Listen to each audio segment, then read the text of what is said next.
प्रस्तुत पद विद्यापति पदावली से उद्धृत है। यह शिव कथा से संबंधित पद है जो प्रार्थना और नाचारी शीर्षक से उद्धृत है। शिव अशिव वेशधारी हैं, उनका घर परिवार कुछ भी नहीं है, ऐसा मानते हुए पार्वती की मां मैना अपनी पुत्री पार्वती का विवाह शंकर के साथ करने में आनाकानी कर रही हैं। इस पद में मैना के द्वारा मात्र हृदय की अनुभूति की अभिव्यक्ति बड़ी सहजता के साथ की गई है। देखिए, पद इस प्रकार है। नहीं करब बर हर निर्मोहिया, बित्ता भरी तन बसत न तिनका, बगखल कांक तर रहिया, बन बन फिरस मसान जगविधि, घर आंगन ऊ बनोलिन कहिया, सास ससुर नहीं नेद जिठौनी, जाय बैसत धिया केकरा ठैया, बूढ़ बड़द उकपाल गोल एक संपत्ति भांगक झुरिया, बनई विद्यापति सुनु हे मनाइन, शिवसन ढाली जगत के कहिया। यहाँ पर वो मैनावती कह रही हैं कि मैं अपनी पार्वती बेटी का विवाह आपके साथ भला कैसे कर सकती हूँ। नहीं करब बर हर निर्मोहिया, बोले मैं निर्मोही शिव को पार्वती के बर माने वर के रूप में स्वीकार नहीं करूंगी, क्योंकि बित्ता भरितन, जिसके शरीर पर 4 अंगुल मात्र भी कपड़ा नहीं है, बसत न तिनका नहीं है, और क्या रहता है, बगकल बाघ की खाल पहने रहते हैं, और उसी को कांखतर रहिया, और बगल के नीचे भी उसी खाल को दबाए रहते हैं। अर्थात जिस व्यक्ति के पास अपना तन ढकने के लिए संपूर्ण वस्त्र नहीं है, जो बाघ की खाल पहने रहता है, कांख के नीचे दबाए रहता है, ऐसे शिव को, यानी जो शिव के पास वस्त्र नहीं है, वो मेरी पुत्री पार्वती को भला कौन से वस्त्र पहनाएंगे।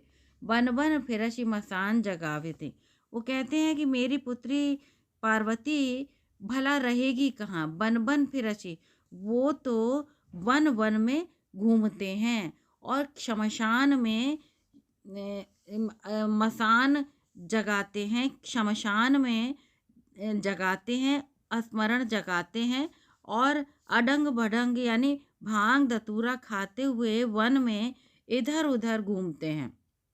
कहने का तात्पर्य है, जिस शिव के पास रहने खाने के लिए कुछ भी नहीं है, रहने के लिए वो शमशान में रहते हैं, और घर आंगन भी कुछ भी नहीं है, बनूली ने कहिया, रहने के लिए भी कुछ नहीं है, सास ससुर नहीं है, जेठ जिठानी नहीं है, जाय बैसत धिया केकरा ठैया, केकरा माने किसके पास, ठैया माने पास में, हमारी बिटिया रानी जो सुख दुख के साथी सास ससुर ननद जेठ जिठानी होते हैं, जब कोई भी नहीं है तो किसके पास जाकर बैठेगी, किसके पास अपने मन की बात को कहेगी।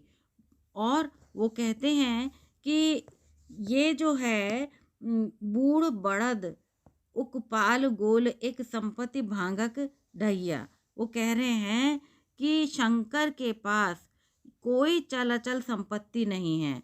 संपत्ति के नाम पर एक कौन है, बूढ़ बड़द, एक बूढ़ा बैल है, और ढकपोल यानी डमरू और त्रिशूल हैं, गोल एक संपत्ति भांगा के झोरिया, और गोल एक डमरू के अलावा सब कुछ है, अर्थात उनके पास कुछ भी नहीं, सब गोलमाल ही है।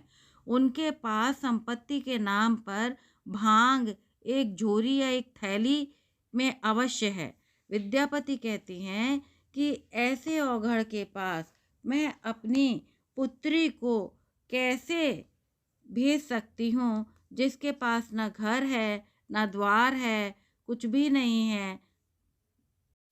विद्यापति कवि कहते हैं कि हे मैनावती, आप ध्यान पूर्वक सुनिए कि इस संसार में, विश्व में शिव के समान दानी कोई नहीं है, अर्थात शिव के समान कोई भी व्यक्ति श्रेष्ठ नहीं है, दानी नहीं है, जो कि औघड़ हो, निर्लोभी हो और देवताओं का देवादिदेव हो। यहाँ पर शिव की प्रशंसा की गई है। यदि हम विशेष के रूप में कहें तो मैनावती के द्वारा मात्र हृदय की झांकी स्पष्ट की है कि कोई भी माता अपनी पुत्री का हाथ किसी ऐसे जमाता को नहीं देना चाहते जिसके पास घर द्वार ना हो और माता पिता इत्यादि कोई भी ना हो। इसका वर्णन है। शिव के अद्भुत एवं दिव्य रूप का वर्णन किया गया है। उनकी विलक्षण दानशीलता का उल्लेख है। मैथिली के शब्दों का आधिक्य है। लोक संस्कृति का पुट है। संगीतात्मकता है। विद्यापति की प्रसिद्धि का मूल आधार उनकी रचना पदावली है। विद्यापति में भक्ति विषयक पद भी हैं और श्रृंगार विषयक पद भी हैं। संभवतः पदावली के आधार पर ही विद्वानों ने प्रश्न उठाया है कि विद्यापति भक्त हैं या श्रृंगारी। जॉर्ज ग्रियर्सन इत्यादि, बाबू ब्रजनंदन सहाय, श्याम सुंदर दास, हजारी प्रसाद द्विवेदी आदि विद्वान विद्यापति को भक्त मानते हैं। भक्त मानने वाले कवियों में से जॉर्ज ग्रियर्सन प्रमुख है। उन्होंने लिखा है, राधा जीवात्मा का प्रतीक है और कृष्ण परमात्मा का प्रतीक है। जीवात्मा परमात्मा से मिलने के लिए निरंतर प्रयत्नशील है।